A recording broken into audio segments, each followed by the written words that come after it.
Hello, and welcome to the Sound Up Seattle podcast, your one-stop shop for all things Seattle and Washington sports.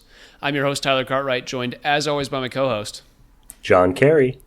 And we are here today breaking down what was an exciting win, that's for sure, by the Seahawks. There was a lot going on in that game. We'll break that down. We'll break down this upcoming week against the Cardinals. We've got some value dogs. We've got some college football. Everything under the sun. There's been a lot going on in Seattle sports. So we'll dive into it. John, anything to say before we get started? No, let's dive in. All right, here is some Coyote Picnic.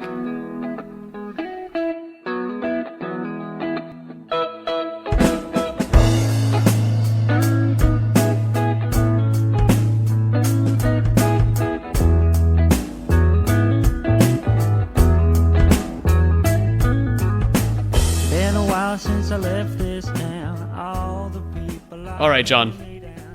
We said it in the open. The Seahawks. I'm just gonna say a weird win. Like they were down at halftime in this game, and I really thought that they did not deserve to win. Run me through your thought process as this game was going along. Yeah, messy game. Turnovers, special teams mistakes. Yeah, it's honestly kind of hard to describe. I mean, they were down 14-0 to the Jets after the first quarter. Managed to crawl their way all the way back in, took the lead in the fourth quarter. It's like, okay, they're going to walk away with it. And then almost gave up a game-winning drive to Mr. Rogers and the Jets. So, got to take the win. You got to be happy with that. But there's a lot to discuss about, how this one kind of came apart. Yeah, I think when it comes down to the wire, the Seahawks were able to get the win. Their special teams is really what kind of threw them off in this game. They had the two fumbled returns. Not even really returns. They just fumbled the punts. And then they had they gave up a kickoff return touchdown, I believe, as well. Like it was just a mess on the special team side of things. I think we could talk about the offense a little bit. Geno was solid. Kenneth Walker, 16 carries for 49 yards. Zach Charbonnet actually had a pretty decent game, 4 carries for 28 yards and a touchdown. So one of Zach Charbonnet's best games since Kenneth Walker's been back, I think. I think he had a really just nice spread. And I think, we spread the ball out well and did what we had to do when it came down to it. This was... There's really no other way to put it. It was just ugly. Like Ernest Jones and Julian Love had really good games defensively, as they have for the last little bit. I really think this was a big Julian Love game. He was just kind of there was a play. It was like 4th and 26, and Aaron Rodgers checks it down to Garrett Wilson, and Reek Woolen is like not really pressing that hard to get him out of bounds, and they end up with 24 yards, and they end up with a easy 4th and 2, and they're able to convert. And that, they were lucky that the Jets failed to convert that drive into a touchdown late in the game. But that's like Julian Love was in Reek Woolen's ear during that segment of the game, and that was just good to see, like leadership on the defensive side of the football and seeing where that's coming from, because I feel like it's been a little questionable over the last few years as a Seahawks fan. So it's nice to see that they are kind of getting each other going a little bit. Yeah, getting fired up. And, good job calling out Julian Love. He had an exceptional game. I think the other guy that was just unbelievable was Devon Witherspoon. He's really been ascending over the course of the last 2 years. And, man, dude, just an absolute problem. In terms of a coverage guy, it's pretty rare to see. And it's the Jalen Ramsey type. Pretty rare to see a DB that can be as effective as he is in coverage and also blitz as effectively as he does. And that's always something people kind of take advantage about or don't think about with Jalen Ramsey, is that obviously he's an awesome corner, but he's also like one of the best corners ever at getting to the cornerback on DB blitzes, which, teams he's on always seem to run because he's so good at them. And Witherspoon is the same way. He's shifty, he's fast, he's got a nose for the football. So he had an awesome game. I was really impressed. And between him and Love, not since the Legion of Boom have we had a secondary with this much like top end talent. And they do right now. So that's really exciting. Yeah, it's worth noting they gave up 21 points to the Jets, but only one of those was a sustained touchdown drive. The other two were, shorter drives set up by mistakes. So yeah, just kind of a wacky game. The defense was excellent. Offense was all over the place, and a ton of chaos on the field. But yeah, happy to walk out there with a W. It was certainly looking at several points in the game like it was going to go the other way. Yeah, one other guy that I do want to shout out real quick, late in the game, he was very impactful, was Leonard Williams. He got to the quarterback twice late and was just had 3 tackles for loss in this game. Like, he was just a monster late in the game and really capitalized on those matchups that he had on the line. And he also had the 92-yard pick six. Yeah, a 92-yard pick six as well. Big man. But a guy we picked up in a second-round trade from the Giants last trade deadline, and I think we extended him at this offseason, or maybe we signed him as a free agent. I'm not 100% sure. But he's been a big pickup for this defensive line that we've been talking about needs to be better. Since the start of the season, we were like, Byron Murphy's the big addition. Leonard Williams was questionable as to how big of an impact he was going to have. If he continues to do the things that he's been doing, there's good things to come for the Seahawks defense, and they're really looking like they're rounding into form under Mike Macdonald right now. Yep, 100%. Well said. Yeah, we kind of buried the lead on that one. I think, obviously, Leonard Williams was the most impactful defensive player of the game, but everyone was talking about the Leonard Williams, kind of revenge game. So we shouldn't have left him out completely, but I think we were both trying to call out other guys who were doing awesome things. Yeah, he was unbelievable. Offensively, Geno was okay. No interceptions thrown, which is nice to see. He only threw the ball 31 times, which is kind of strange. Partially because of game plan and partially just because of plays. Seahawks only had, 52 offensive snaps? So, pretty low in terms of an average game. But, he did what he needed, 206 yards and a touchdown.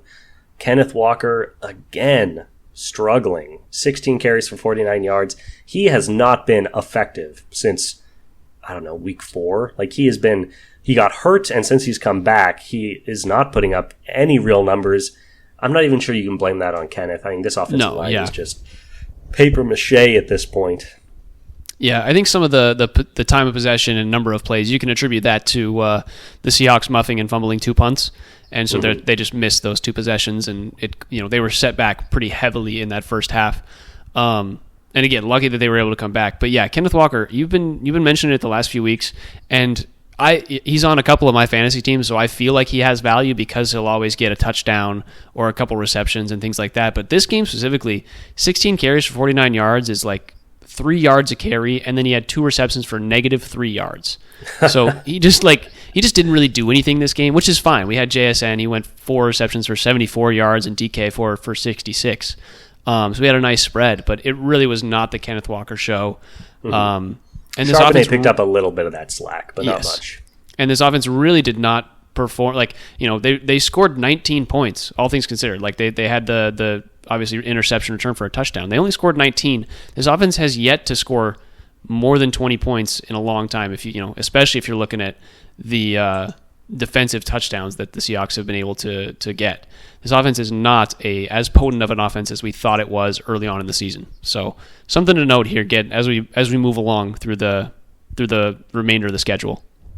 Yeah, nice to see Jason Myers was effective 2 for 2, long 54, doing his job kicking the football. So but besides him, consistency on the offensive side of the ball has been a bit of a struggle. Geno, I'm always harsh. I'm always rough on Geno. I think it can't be overstated, the offensive line he's playing behind. It's not the easiest situation there. So appreciate him doing what needs to be done. That drive with 5 minutes left to put him up 26-21 was a big drive, and he made some really timely throws on it to get the Seahawks back in front. Crazy. And then, honestly, the Jets offense for putting up 21 points, 1 kickoff return for a touchdown, 1 stunted drive, and then 1 nice sustained touchdown drive. The defense played really good against them.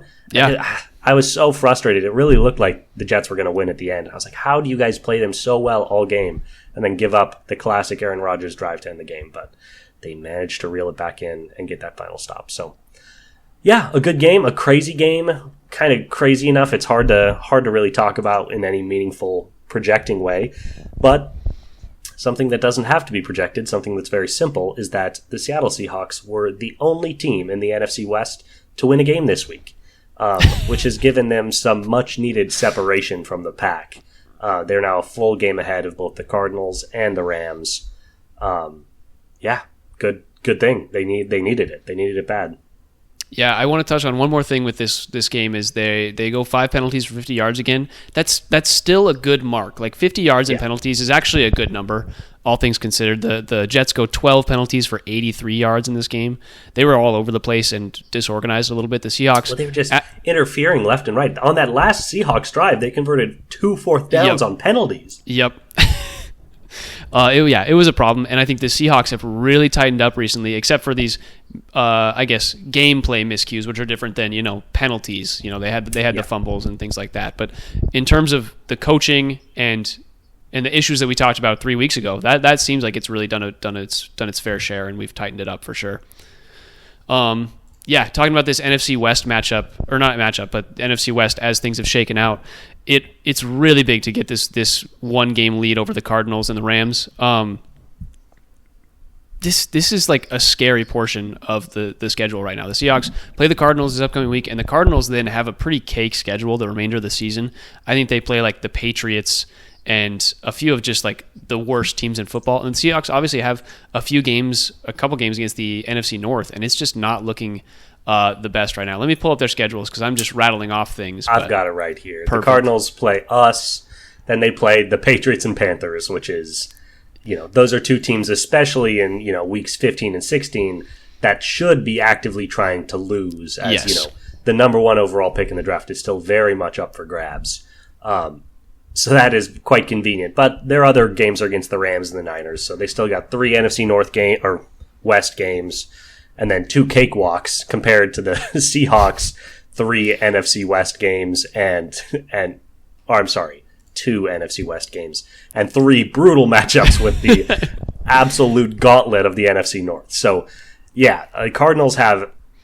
You can almost flip it. You can give Cardinals 2 wins right now, and that puts them a half a game ahead of the Seahawks. So they have to outplay the Cardinals going down the stretch. Good news is, with 1 win already over the Cardinals, if they can secure this win this week, which is going to be huge, they'll have the tiebreaker. And that'll make it a lot harder for the Cardinals to jump them with only 5 weeks left.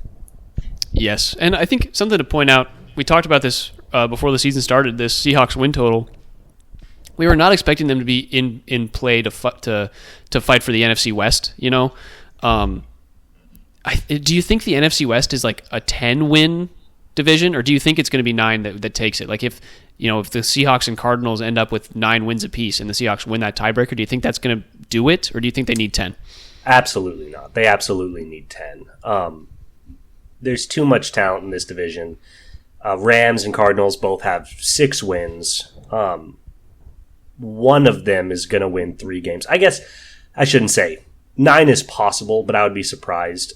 1, I think the Seahawks will win 3 of the next 5. I think they're rounding into form at the perfect time. And some of these games will be less important to other teams than they are to the Seahawks. And 2, if that doesn't happen, I think the chance of either the Cardinals or the Rams winning 4 out of the next 5 is not unheard of, especially with a schedule like the Cardinals have. They basically need to win 2 out of the next 3 to end up at 10 wins, and I think they can do that. I guess I'm talking myself out a little bit. 9 or 10 wins will be the line. Nobody's getting to 11, I can't imagine. No. It's a deep conference in a pretty deep NFC right now is a big part of that. Not as easy to stack up a lot of wins like it is in the AFC. Yeah, I think the AFC is way more top heavy, and then you've got the teams really fall off once you get past 6 teams or so. And then the NFC is like pretty averagely good, and a couple great teams in the Eagles and the Lions. Yeah, but I'll tell you what, man, these Seahawks have been confusing this year. I'm sure you've heard the expression "a tale of 2 halves." This season has been a tale of 3/3. They started the season 3-0, continued to lose 5 of their next 6 games, and have now won their last 3. So they're 3-0, then 1-5, and then 3-0 again. Just a a very strange way for a team to get to 7-5. Hopefully, that middle of the season slump was some defensive growing pains. And the 6-0 sample size that I would like to reflect their season is actually more representative of who they are. We will see going forward. This upcoming game against the Cardinals, December 8th, is going to be huge. It's going to be massive. Obviously, they're the second favorite to win the West behind the Seahawks. If they take that game, they will tie up the season series, and they have a better divisional record than we do. So if they win this game, it flips on its head. They have the tiebreaker, and we would need to beat them outright. So, honestly, probably the biggest game of the remaining 5, because it's not only you need the wins, but it would be such a blow to lose to them, or such a blow to them if we win, in terms of getting the tiebreaker, which is like an extra win, essentially. Yeah, I think we could take this moment then, I guess, to dive right into this game. How are we feeling? Looking ahead, Cardinals are favored by 2.5 points. I guess it was the Seahawks by 1.5 the last time these guys played 2 weeks ago. Mm-hmm. What are your thoughts coming into this week? Well, the good news is we played them 2 weeks ago and beat them 16-6. So, yeah, pretty recent history. I don't think anybody in their locker room can say, we've changed so much since we played them. It's not like one of those week 3 and week 15 matchups. Bad news is they looked much more competent against the Vikings offensively. And the Vikings have been, statistically the best defense in the NFL this season. They've only put up 6 against us. They put up a competent 22 against the Vikings, and only a very, last minute of the game drive by Sam Darnold was able to pull out the victory for the Vikings. So I was very impressed. Kyler threw a couple of picks, but still threw for 260 yards. Their ground game got going again. James Conner was able to effectively run the ball, which he was not able to do against us. And, Trey McBride and Marvin Harrison Jr. continue to be very effective, dynamic 1 and 2 at receiver and tight end, respectively. So yeah, I guess I feel good. I can't look at a team that we just beat pretty soundly and say, I think we're going to lose. But if I was going to set the line, I'd probably set it at Hawks minus 2.5. I don't think I'd give the Cardinals 3. And I don't, that's not the case with the current line. Yeah, I think, to me, this feels like if I was setting the line, I would put it at a pick'em, purely because the success that the Cardinals had against us was so lackluster. Like you said, James Conner was pretty abysmal in that game, and it's hard to attribute that to anything but a bad game. James Conner's been so good for so long. It's like that doesn't really make sense. That felt like a pretty decent outlier. But McBride, on the other hand, had a great game against us. So it's just like, where are the Cardinals going to find that balance that they were looking for in that week when they played the Seahawks? Or is the Seahawks defense going to be able to capitalize again? Because Harrison Jr. didn't really have as a huge impact. Obviously the Cardinals scored 6 points against the Seahawks, so great defensive outing. But at the same time, the Seahawks offense wasn't really doing anything spectacular. They need to do more, I think, because we would expect this Cardinals team to score 20 points against us. I don't think we can look at this week and say, oh yeah, we're going to hold the Cardinals to 14 points. That just doesn't seem reasonable to me. So the Seahawks need to be able to score. And this is in Arizona for this game, so it's a little bit different of an atmosphere. Mm-hmm. I'm a little concerned. I think I'm a little bit more concerned than I was the first time these teams played, because I thought, the Seahawks have kind of lost their chance. But after these back-to-back wins, it's like, okay, correct. This is the game. They've done what they needed. Yeah. They did what we asked them to do to get our hopes back in the season, and the hopes are back. So which, I'm with you. There's more pressure on this one because last game was like, if they lose, then it's over. But now it's like, we could make this end of the season so much less agonizing if we just pull this one out. But it's like being a Seattle sports fan, Yeah, we'd never know anything about that. One thing to note is, obviously last game was in Seattle. 12s were out. Great atmosphere. Cardinals are significantly better at home this season. To nobody's surprise. That's kind of how it works. But they're 4-2 at home, 2-4 on the road. And both of their home losses have come to the Commanders and the Lions, two playoff-bound teams. So they play significantly better in Glendale.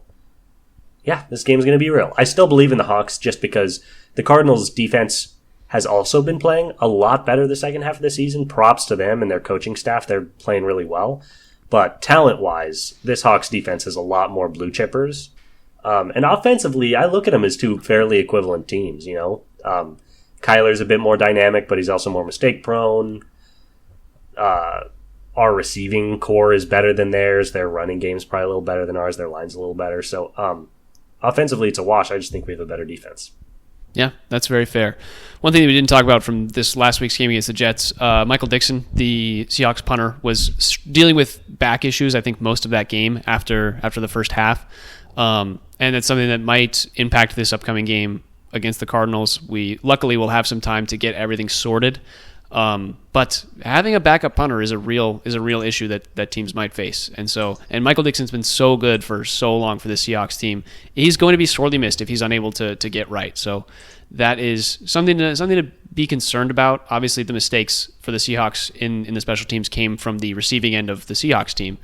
But still something to keep in mind. Yeah, absolutely. A big loss if he is not 100% or if he's not able to suit up. One of the best punters in the NFL. And yeah, talk about it's just one of those things. You don't give it any thought at all until your punter's hurt. And then you're like, oh my God, what do we do? Can I just say, part of me wants a team that doesn't have a punter because one thing we didn't mention about the Jets game, I really, really liked the way Mike McDonald handled the Dixon situation in terms of the decision making. He grew a pair and he said, you know what, we can't count on effectively punting, so it's 4th and 5 on our own 35, but we're going to go for it because we think the odds of success on this play and the benefits of success on this play outweigh whatever we're going to get out of punting with our field goal kicker. And yeah, the aggressiveness on that last drive was kind of fueled, I think, by the fact that everyone on the field knew that they couldn't punt. And it was electric. It was fun to watch. And yeah, it probably would have been less fun to watch if they failed to convert on that 4th down, but it was fun and I enjoyed it. So maybe Dixon just needs to take a couple games off and we just go on every 4th down. John's a fan of entertaining sports. He's not a fan of winning. He's in it for shits and giggles, for lack of a better word. I'm here to lead, not to read. All right, I think that's it. I think we're done. I think we've talked this game. We talked about this game 2 weeks ago. We don't need to do anything else in terms of looking ahead. Done. Yeah, we need to get this win, and we can look ahead to what will be a tough Packers and Vikings next 2 weeks. So the fact that we will be praying for our matchup with the Rams as a mercy speaks to how difficult our schedule is about to get. So buckle up, boys. This one's might get a little bumpy here down the stretch. Yes, going to be a wild last 5 weeks of the season. All right, John, second segment. Let's do some value dogs. Let's keep it going. Keep the energy up because, John, what a week you had last week. 3-0. Well, now, I would hate to pat myself on the back, but go ahead. Yeah, keep talking. Yeah, 3-0, a 3-0 week for John. He goes Bears +10 at the Lions. Obviously, that covers. You got to take any double-digit line on Thanksgiving Day. What was I thinking? Come on. And then Eagles beating the Ravens and the Cardinals just barely eking it out. Luckily, they were able to hold on at the end. Or I guess the Vikings were able to take the win. Yeah, but they held on at the end, yeah. I was safe. I wasn't worried about anything. Touchdown didn't cost me nothing. Yep. That's why we like points, boys, because you don't even have to get the win. That's why we like points. More of that. Yes, so that brings John to crazy stat, 18-21 on the season. John is almost back to 500. Oh, baby, I've been cooking recently. I love that. Yes, so John is having a good week, and he's hoping to continue that. I, on the other hand, did not. I went 1-2. Some of my picks were a little spicier, and so I was looking at it, and I was like, what was I doing? I picked the Titans +5.5 against the Commanders because the Commanders have looked bad, but it's like, what was I thinking? They look better. They look better in that game, I'll tell you what. So I'm 15-24. John is comfortably 3 games ahead of me. Last week, underdogs go 9-6-1. So a good stretch for us. 4-2 on the week is nice in terms of statistical. Don't attach your 1 and 2 to my 3 and 0. You know, I'm that's what I do, man. This guy's a master of spin over here. Together, we're 4-2 on the week. Well played. As a podcast, we matched the underdog covering, I was like 3-10, 3-11 to start the year. I've been pretty good the last 4 weeks. It's almost like as we've learned more about these teams, we've actually gotten better at picking the underdogs. Yeah, if I get back up to 500, I'm going to be pretty psyched. If I end the season 1 game above 500. I'm going to go to some random bar and buy everybody a drink. And then on the season, underdogs are 47.5% covering the spread. So still under 50%, but climbing back up. Vegas has lost their edge a little bit. And so this is our time to pounce. Well, yeah, and you know what that is. Don't doubt. You know, some of these lines are getting a little bigger. And the reason for that is, once again, people do not like betting underdogs. I know that's what we're doing here, but Joe Schmo with the FanDuel app is betting on favorites because that's what's fun to do, picking the better teams.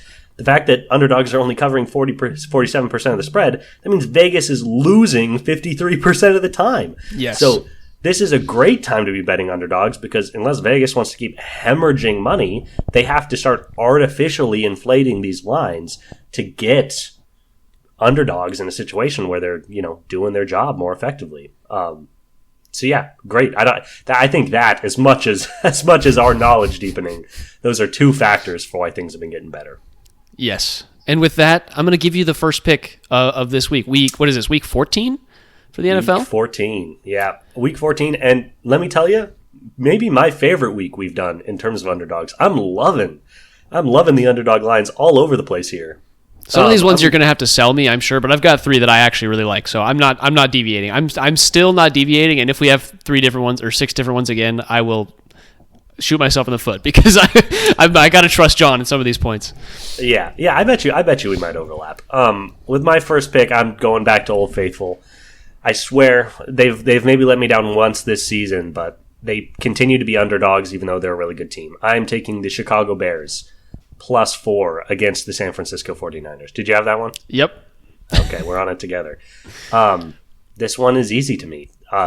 Bears played Detroit to a standstill last week. Bears had a massive, they got their teeth kicked in the first half. They were down 21-0, I believe, but stormed all the way back. Caleb Williams, second half king. He has been really good in the second half of the last 4 or 5 football games. And yeah, the Bears are good. Their defense is awesome. They were poor clock management away from beating arguably the best team in football this week. And they're +4 points against the San Francisco 49ers, who are hurt and discouraged and just got smacked around by Buffalo. That doesn't make any sense to me.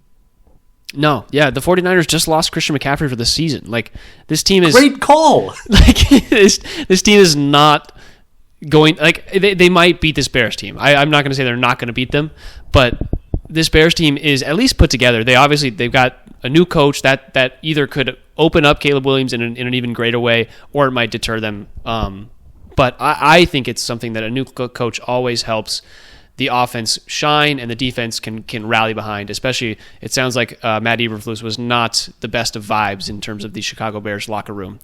So all that being said, I like the +3.5. The Bears, I think, at this point are as the worst team in the NFC North, they're better than the worst team in the NFC West right now. That's just statistically where they're at. People are probably riding the 49ers from the last couple of years, and I don't buy it. The Bears are better. Yeah, 100%. Well said. The Eberflus thing is very interesting. When Waldron got fired, it's like, oh, thank God. Finally, about time. I actually really liked Eberflus, and he's an excellent defensive coordinator. He is. He was on the Colts. He's been on a couple different teams. He is a very talented defensive coordinator. So I was really surprised to hear how much the defense specifically seemed to hate his guts. So, a good move by you can't have a head coach that nobody likes or respects. But I am a little bummed because I thought he's really talented at what he does. He'll get a job somewhere and be very effective. Just maybe not a head coach. There are those guys that are good coordinators and not good head coaches. Yeah. But yeah, that change is big. And yeah, to your point, McCaffrey's out for the year. You know who else is on the IR? Jordan Mason, the backup running back who had been so successful. So it's going to be some third string guy we don't know. Brock Purdy's back, but Debo is still hurt. George Kittle is week to week. Yeah, the Bears have, for the love of God, how many times do I have to say it on this podcast? The Bears have a top 5 defense in the NFL. Their defense is really freaking good. I think you've said that every single week for the last 3 weeks, at the very least. Because they keep being underdogs. The points are just always wrong. The Bears should absolutely be like minus 2.5 minimum against this Niners team. You're getting like 6 free points from Vegas right now. It's the best line of the week. I'm glad we're both on it because I think that's as close to a lock as I've had this season. Wow, John claiming a lock. We're putting it. I'm putting it in the TikTok. We're claiming a lock here. We should get to do a thing. We should get to do a thing.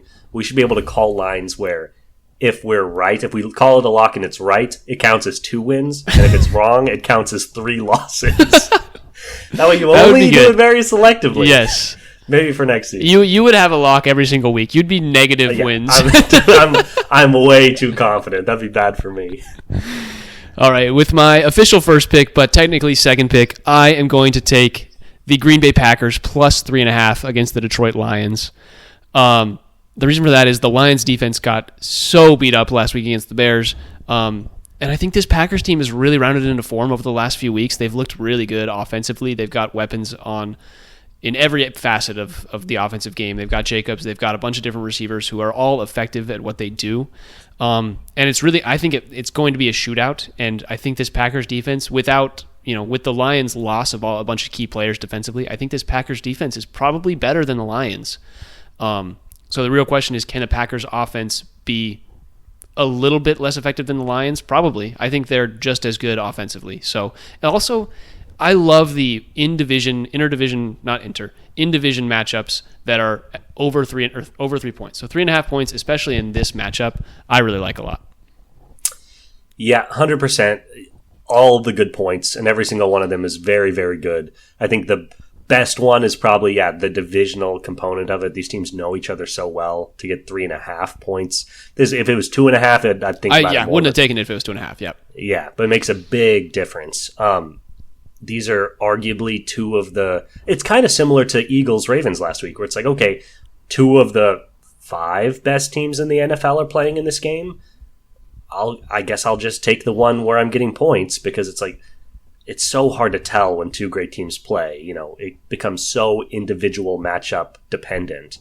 So yeah, there are a lot of reasons to really like this line. The one reason I don't is because the Lions do scare the crap out of me. And I know they kind of shit the bed against the Bears last week.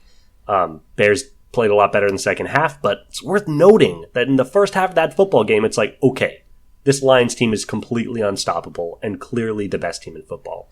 Second half, things got more interesting, but that was the takeaway after the first half of last week. So they do make me nervous.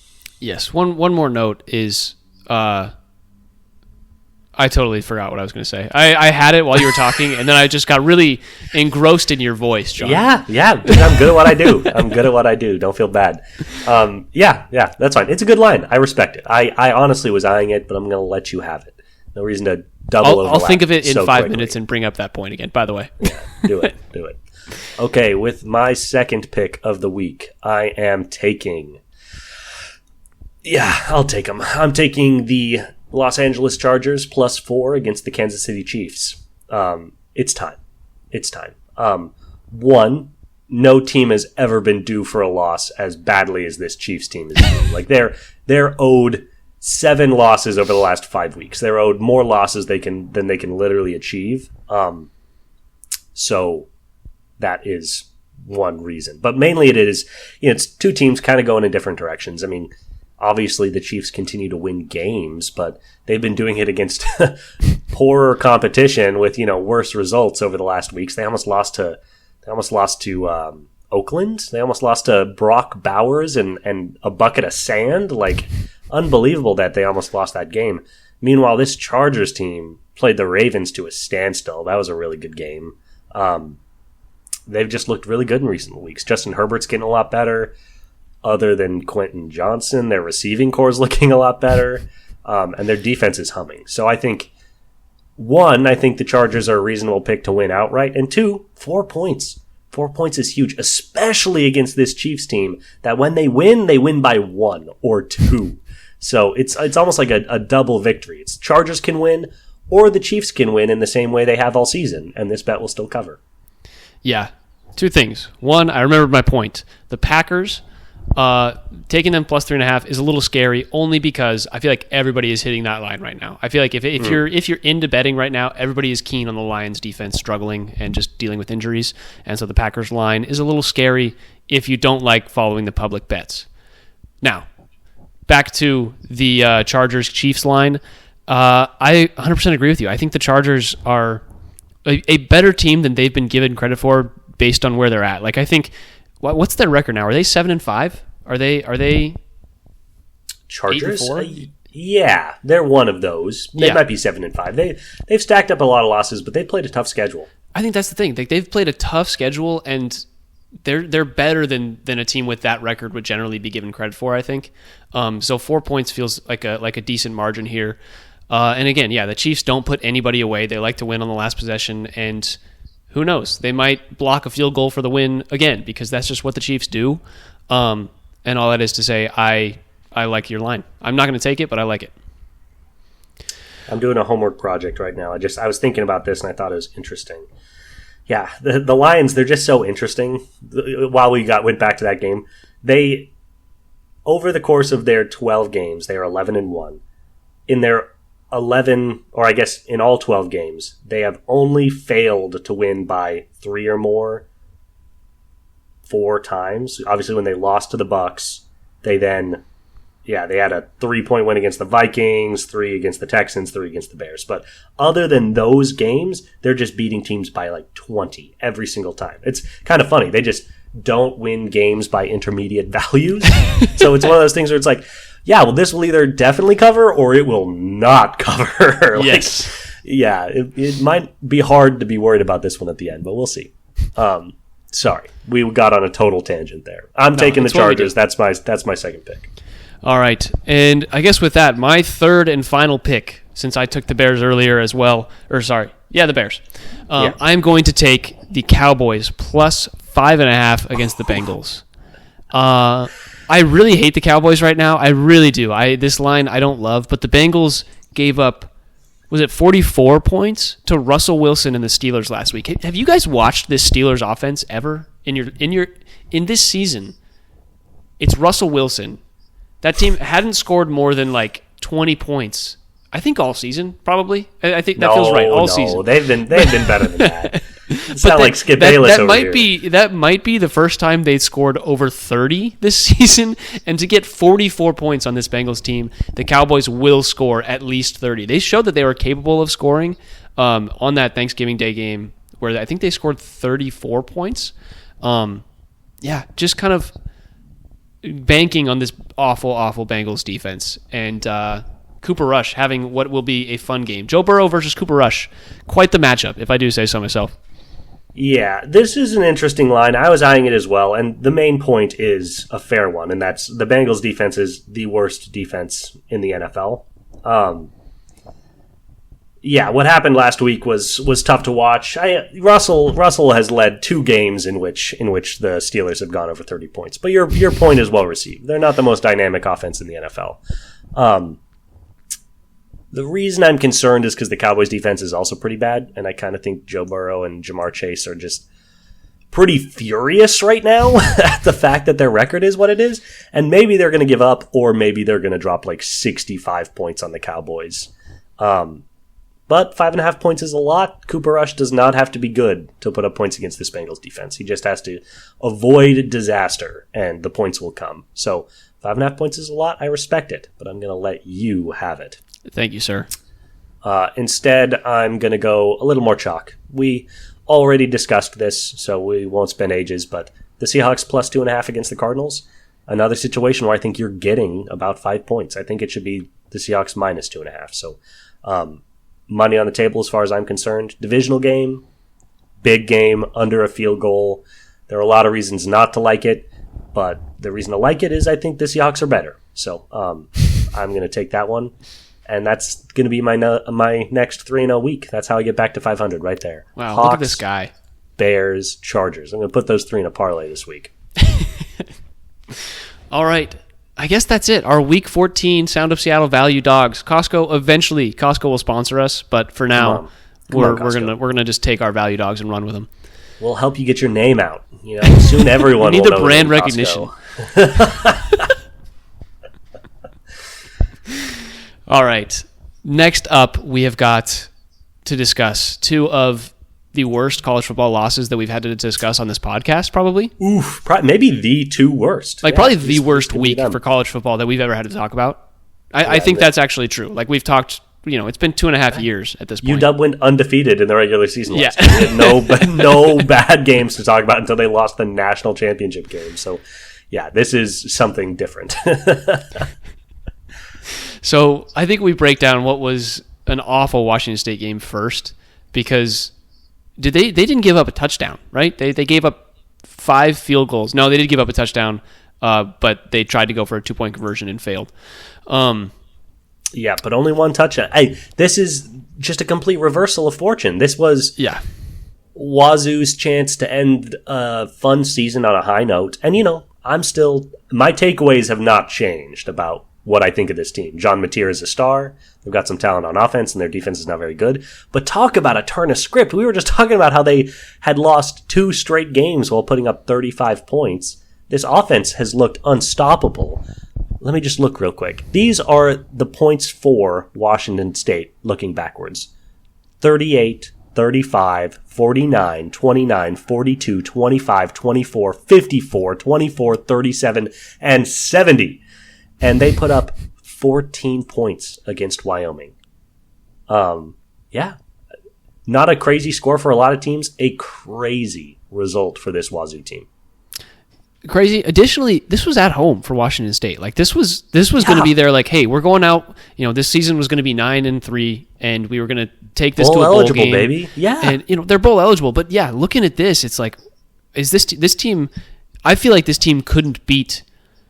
I was going to say Wyoming, but it's like the worst team that in college football right now. It's like this team feels so stoppable, I guess is how I would put it. They don't score a single point in the second half after leading 14-6 at halftime. I had kind of put that game in the rearview mirror. Just a really tough stretch for Wazoo over the last few weeks, and this was really the cherry on top. It's like, okay, I guess they probably they lose to Oregon State in what was a crazy game, and I don't even know. I don't really know what to say here. Like, John Mateer, neither of the last 2 weeks were like surprising. Like, they sucked, but we understood what happened. Yeah, this game, it's like unexplainable as to what occurred. Yeah, Mateer goes for 1 touchdown, 1 interception, 16 of 22, and then he also has 18 carries for 1 touchdown, 56 yards. Like, I guess they were just like less effective than Wyoming, but it's like, why was their offense so much less effective against Wyoming? It's probably because they didn't have the ball. I guess they also lost 2, or I guess they lost the fumble. They also recovered 2 fumbles. What am I thinking? Like, they won the turnover battle. They won the turnover battle. What happened is not that complicated. Their offense came screeching to a halt in the second half. It's crazy. You're looking for the explanation in the game stats, because it's like, what happened? Did they throw 4 picks? Did they just not get the ball in the second half? What happened? Let me tell you. I'm looking at it right now. 6-play punt, 3-play punt, 4-play downs, 4-play punt, 3-play pick. End of game. Their longest drive of the second half was 6 plays, and it was 50% longer than their next longest drive. Shout out to Wyoming for an excellent defensive game plan. Credit where it's due. Yeah. But, okay, and we just read you those stats. That's what happened in the second half. Now let me read you the Washington State box score. John Mateer was 16 for 22, 73% pass completion rate for 182 yards. It's nowhere near his best game of the season, but it's not like he was completing 40% of his passes. Yeah, it's 6 incompletions. Like, that's a good number. Yeah. And then him and Wayshawn Parker were basically the same on the ground, 32 combined carries for 100 yards. just over 3 yards per carry between the two of them. So they were not very effective on the ground, but 3 yards a carry and 72% completion rate through the air gets you more than one first down in the second half.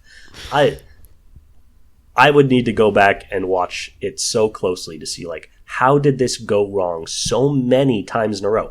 I think this is like a statistical anomaly. I think this is the equivalent of rolling like 8 zeros in a row in roulette, where it's just like, I guess that happened, Yeah, I think when you look at it, the Cougs were 1 for 10 on third down. Like they got all their chunk yards early in their downs, especially in the second half, and then they were just like, I don't know if they were trying to run it. Like I don't really know what their goal was in those third downs. They were setting themselves up. There were so many. There was a lot of 3rd and 7s, but there were a lot of like 3rd and 4s, and they just couldn't do it. I bet you every one of his 6 incompletions was on a third down. Just insane.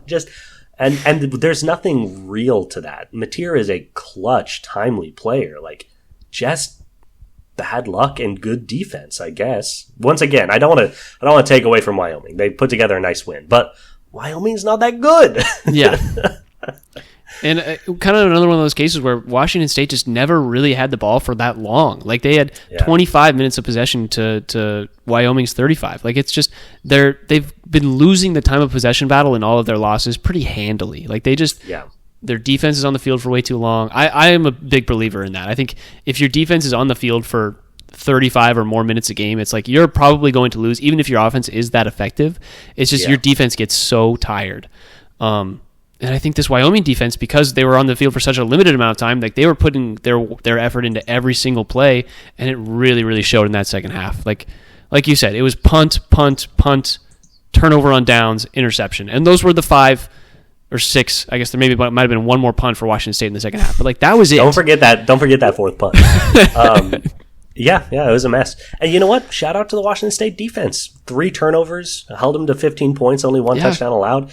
They played a good game, but just a weird one in Pullman, folks. And you know what? Shake the dust. They're still getting their bowl game. They were not able to cap the season the way they wanted to, but what's the big difference between them winning and losing this game? More happy Wazoo fans is the only real difference. So it'll be interesting to see if they are able to bounce back offensively in whatever their bowl game matchup will be. Yeah. And God, I was just checking. We've been talking about John Mateer and his likelihood to leave, and he's a sophomore. I just wanted to point this out. He's a sophomore. He's going to go somewhere for a couple of years and win a Heisman. Like that's just going to happen. So one more time, I wanted to rub this into Cougs' faces because he's a redshirt sophomore. Hey, yeah, he's definitely leaving. Yeah, but what a year it was. We'll always have the commercials with Ben Gregg. All right, let's move on to talk about a game that is so much easier to understand and explain. Yes. And that was the, as predicted, 49-21 thrashing of UW at the hand of those lowly waterfowl down south. I stopped watching when they were down 28-14. And it only got worse from there. So what were your thoughts on this game? My first thought as it was happening was we were both very right on our 2 locks of this game. I was like, smash that over because the Ducks are going to want to pound the rock and just good call, rush it down Washington's face. And that one worked. And then, you were very keen on the Oregon minus 19.5 line, I believe is what it was. Or I guess 17.5, whatever it ended up at. But if you were following us for that pick, you definitely made some money there. I want to talk about how decent DeMond Williams Jr. looked in terms of his actual passing of the football, and then how poor of a rushing game UW had. Jonah Coleman goes 11 carries for 3 yards. This is a guy we were talking about last week. We're like, oh, this is a guy who could be as good as Ashton Genty. Like, whoa. No, sorry. I never said that. You are completely making those words up. No, we talked about this last week and about how Jonah Coleman as a running back is just he's not as good as Ashton Denty. He's not nearly as good as Ashton Denty. But do you mean he could have a similar performance against Oregon? Is that maybe that's what we were talking about? I remember us talking about him and comparing him in a way to Ashton Denty. I keep Ashton's name out of my mouth when I'm talking about comparisons. I don't know where you're getting that, but both of us really like Jonah Coleman. Yes, and for him to have 11 carries for 3 yards is awful. I don't think he likes running in, and maybe it's the RPO style that Damon Williams Jr. played in, and Jed Fish wants him to play through. Doesn't seem to fit this rushing game very well because Damon Williams Jr. goes 22 carries for 17 yards. That's 33 carries for 20 yards between our two main running backs, and then one guy carries. Adam Muhammad goes 4 carries for 23 yards. Like it was so ineffective, that running game. It was honestly tough to watch. It's easier to explain than I think. Yeah, it was very tough to watch. But one thing, just a fun fact on Jonah Coleman, his longest rush was 5 yards, which means he had one rush for 5 yards and then 10 carries for -2 yards. So that's fun. But honestly, yeah, Oregon's game plan going into this game was pretty good. They understand this UW team, and they said, you know what? We're going to decide to give up 14 to 21 points to guarantee ourselves the win, because we know we're going to score more than that against this team. And the way that we're going to do that is we are going to load the box. You're going to be looking at 9-man boxes all game. And, third start Desmond Williams Jr., you're welcome to throw over the top at our NFL corners. Like, that's what we're going to let you do. That is how you get 33 carries for 20 yards by the two primary ball handlers on this team. And it also really explains, you're like, Desmond Williams Jr., he was 17 of 20 for 200 yards and a touchdown. That's a really good game. That's a 135 QBR. That's excellent. Well, it's because he was, looking at pretty open field on almost all his throws. And, Oregon was fine with that because they knew he was never going to feel comfortable enough to throw the ball 40 times. So they're like, okay, yeah, take some chunk plays over the top. When that's not working for you, you're going to be getting less than a yard per carry on your quarterback runs. Yeah, it was a good showing by Damon Williams Jr. All things considered, he made a lot of what seemed to be the right reads when it came to that RPO. Agreed. They turned the ball over once on a Jonah Coleman fumble. And that probably swayed their decision to run the ball less through him too.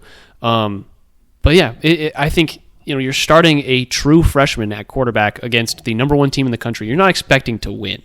For Damon Williams Jr. to actually go 17 to 20 in the air and take those chunk plays like you're talking about, that's good quarterback play. That's good decision making by him and good processing.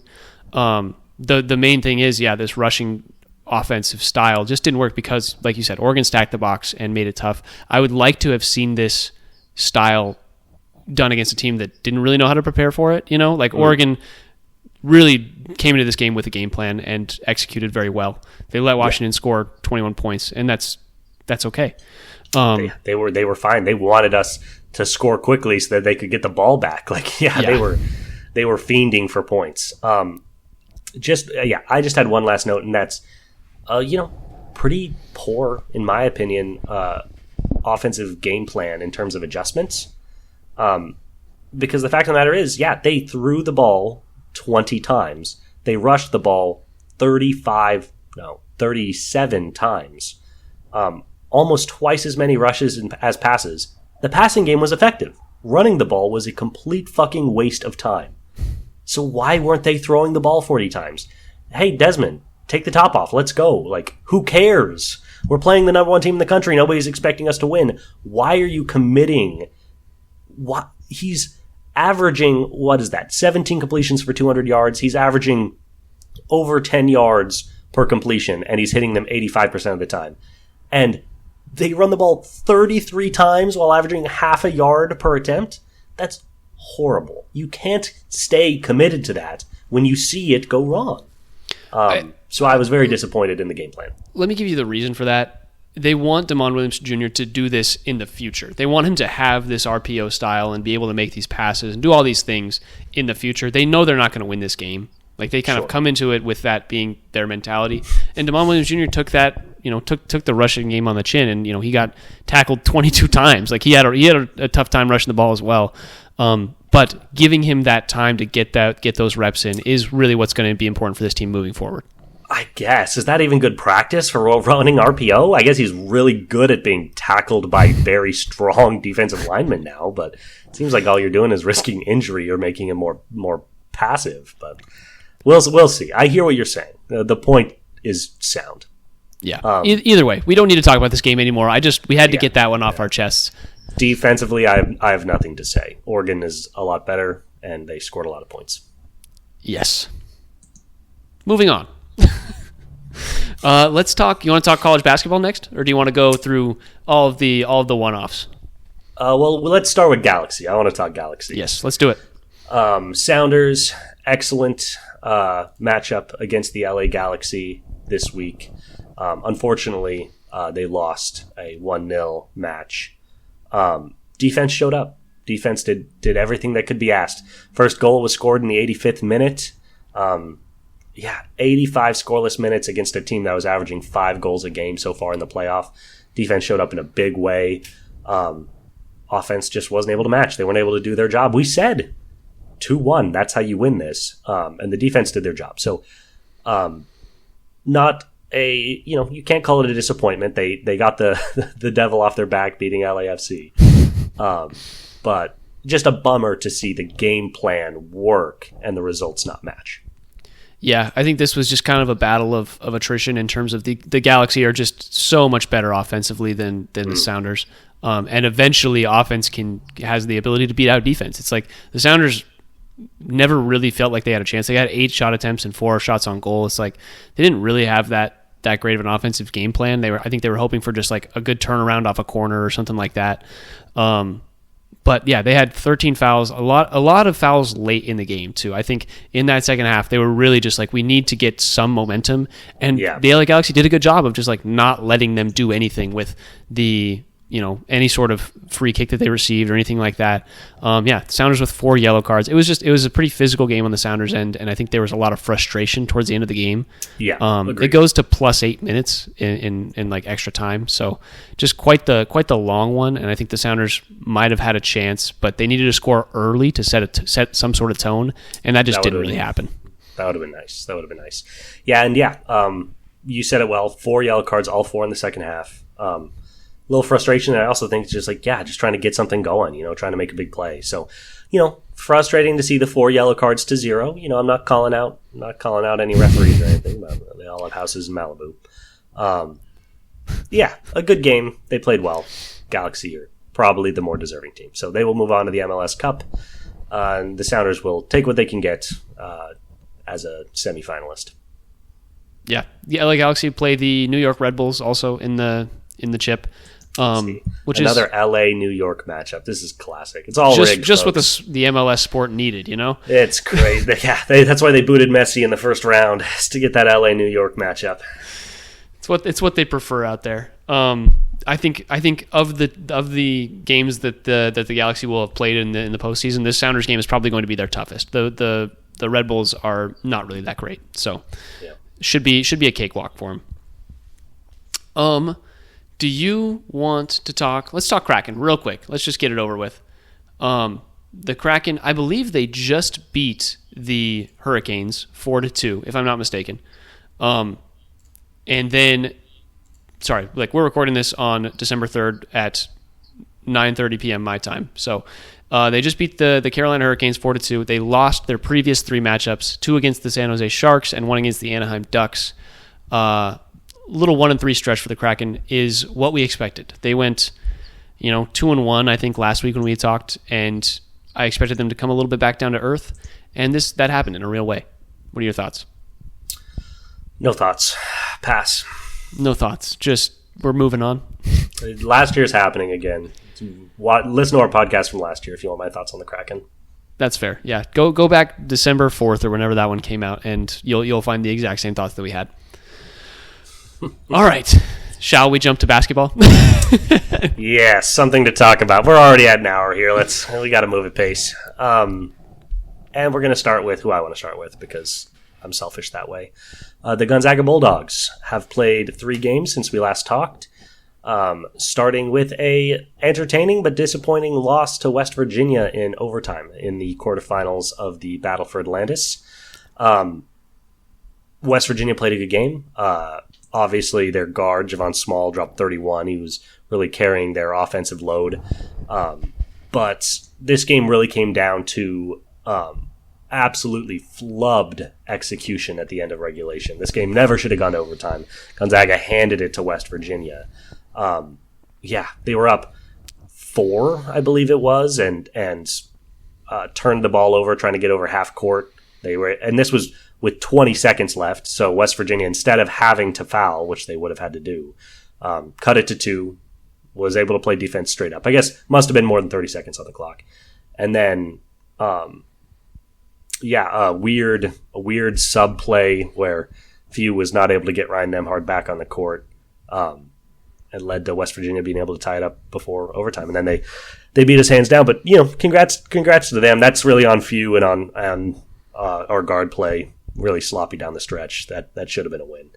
Nembhard, 12 assists, 1 of 10 from the field. That was really the story in that loss. He was not able to get it going offensively, so that stunk, but I'm not going to take it too hard.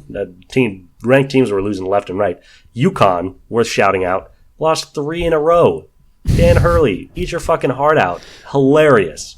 John deflecting his emotions right now. Honestly, like, that West Virginia loss came as UConn lost their 2nd in a row. And I was like, you know what? It's worth it. It's worth it to see UConn lose 2 in a row. And then they lost a 3rd time the next day. Pretty funny. But Gonzaga was able to follow it up with a really nice win over Indiana and then a really nice win over Davidson. Indiana was ranked 14th at the time. So, they're doing good. They dropped from 3 to 7, which is fair. All the teams above them are undefeated. Massive game coming up against Kentucky. And then UConn is still ranked 25th, so that'll be a decent game on December 14th. If you would have told me, it's like, you're playing Kentucky and then UConn, one's ranked number 4 and one's ranked number 25, I would have bet you $1,000 that Kentucky was 25. So that pleases me. We already kind of did a deep dive on the Zags. Just want to shout out Nembhard and Hickman. Obviously Hickman or Nembhard has had his struggles, but they're both shooting still over 42% from 3, which is just monstrous they're both shooting over 45% from 3. It's just monstrous for this team. That's been really nice. Ben Gregg has been really shaping up offensively. His points per game have been skyrocketing. He had his career high, I believe, against Indiana. Now he's back over 10 points per game, which is great to see. Those are my big takeaways from the last 3 games. Huge next 2 games. Kentucky and then UConn. It's going to be a lot of fun.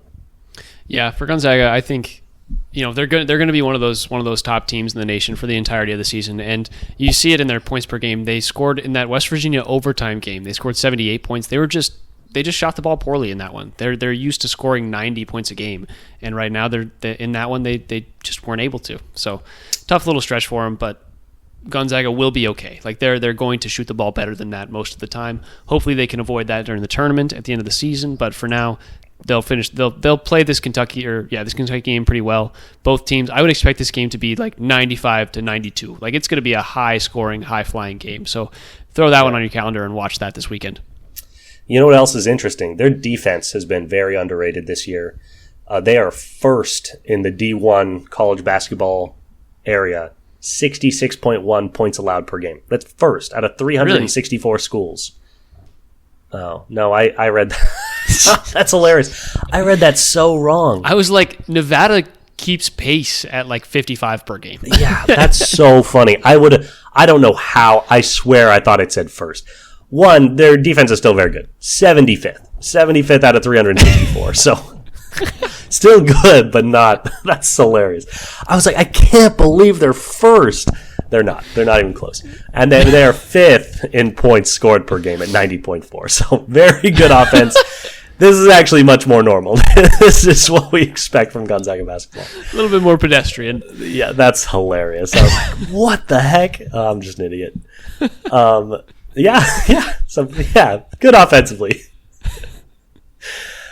All right. I'm going to take this opportunity to jump to the Huskies. Yeah, let's do that. The Huskies have looked pretty good right now. They're 6-1. They actually just tipped off against UCLA, so I'll be watching that after this pod. Great Osibor has done everything that we thought he would do when he came over. He's leading the team in points, rebounds, assists, and steals per game at 14.6, 10.3 rebounds, 3.9 assists, and 3.5 steals. Like the guy's the guy's doing great things. But the other side of the ball is he has 3.3 turnovers a game. He's a little sloppy. So just a note. But the main thing for Great Osabor and this UW team and what will take them a little bit higher is their free throw percentage. They're shooting 60.8% from the free throw line. If they can get that to like 70, 75%, they've been winning these games close at the end of them, and the reason that they're close is because they can't close out games. They're just not making free throws. If they are able to make free throws and close out these games, it's going to look much like they're achieving on a much better scale. Like they still would be 6-1, but they would be winning these games by 15 instead of 7. It would just look better. And I think that's the big thing for this Huskies team going forward. They're also shooting 31.5% from 3. Like if they can get that up to 35, that would mean they're just being that much more efficient. But really what they're doing is they're finding their roster right now. Zoom Diallo he's a true freshman guard coming in. And he's done a good job of kind of taking over that lead point guard role that they were unsure about coming into the season.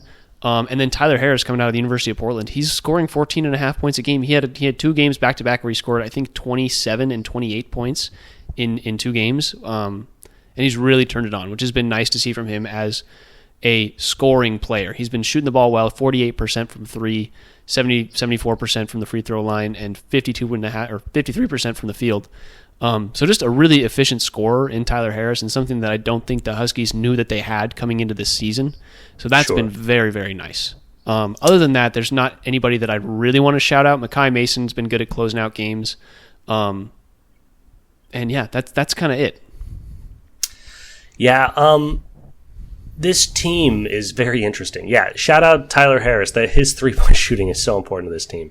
Nobody else is over 40%. Only one other person is over 30%. So his shooting is very, very important. This team is a unique UW team in that they are more defensive than offensive. They're 76th in the nation in defense. They're right next to Gonzaga. Twinsies at 66.1. Crazy enough. They're 248th out of 364 teams in points scored per game.